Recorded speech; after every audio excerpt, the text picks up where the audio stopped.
Well, hello everybody. This is me standing in Puerto Vallarta with Masturbator's weekly video fishing report. And you may have noticed last week I didn't put one of these together because, well, basically everything was a red button. Nobody was going fishing, and it was just pretty much a waste of time. So I didn't go ahead and do that. This week, things have changed. Puerto Vallarta is wide open again. North of us, Nayarit, which is about 20 miles north of us, they're still kind of locked down, which doesn't make much sense, but there you go. But we're here to talk about fishing today. Last week, the fishing was pretty dismal. I mean, it was just, nobody was going out. The fishing wasn't that good, so it was probably not that much of a loss. But things have changed a little bit now. Water temperatures are up a little bit to 72 degrees, which is actually warmer than expected at this time of the year. We still have a lot of snapper. We've got bass. We've got grouper. But the big news this week is the Striped Marlin. We've got Striped Marlin all over the place. It's a little bit surprising with cold water like this, but we've seen ballyhoos move in, and there's been a lot of ballyhoos through the area, so they've been chasing those quite a bit. So if you're out there at Corbetena, just anywhere behind El Morro out to Corbetena, it can be alive with Striped Marlin out there. That's not really a problem.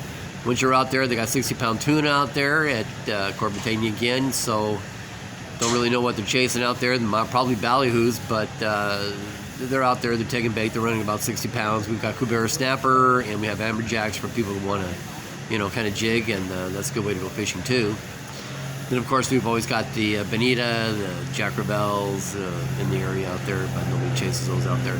So right now, Corbetena looks a little bit better over by El Banco. Off the point there at Punta de Mita, about 10 miles out, there's a lot of ballyhoos over there as well. So there's been a fair amount of striped marlin out there, and they've been actually taking bait. So there's been a few being boated out there. Nobody's really sending me any pictures, so it's kind of hard to keep up with that. But we're doing all right. Punta de Mita, same story. If it's not striped marlin, forget about it. There's nothing really going on too much out there. Backside of El Morro, on the other hand, there's a lot of possibilities over there with the water temperatures the way they are. There should be wahoo out there. There really should be wahoo out there, and frankly, nobody's chasing them. It's kind of surprising, but there should be wahoo out there. So we've tried jack rebels. We got pompano anyway out there. Some days are 12, 15 pounds. Other days are 25, 30 pounds. They can go back and forth out there. Sierra mackerels are all through the area still. Inside the bay, it's still bay fishing, it's winter fishing. Jack rebels, Sierra mackerels, we've got a lot of whales out there. In front of the river mouths, we're seeing bass, grouper, but there's a lot of places out there you can do some jigging out there. So the fishing isn't bad, it's just not summer fishing. You're not going to go out there and, well, I'm going to say you're not going to catch Moby Dick, but with the whales in the bay, he's out there, so you're not going to catch him either. But no real big fish. It's not summer fishing, but we go through seasons and everything down here, and we're in the middle of winter.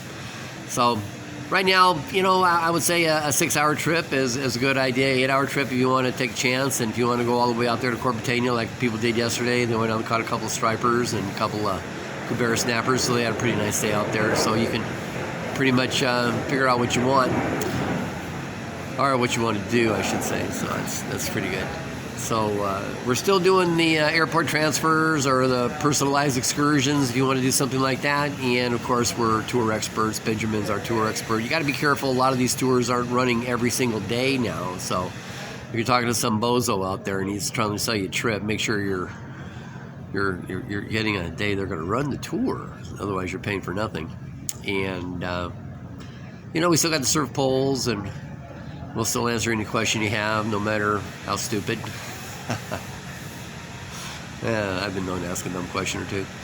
So that's about it for now. So anyway, I'm putting out newsletters. If you want to be involved with those, I still got the fishing reports we put up online. And I'm still writing articles at ByArtedToday.com. Maybe I should go check them out. It's a good resource as well. So for now, this is Stan at Puerto Vallarta saying, don't forget to catch your fish. And the fishing should get better, and I'll let you know what happened next week. We'll talk to you later. Bye-bye. Oops. I'll put the other hand.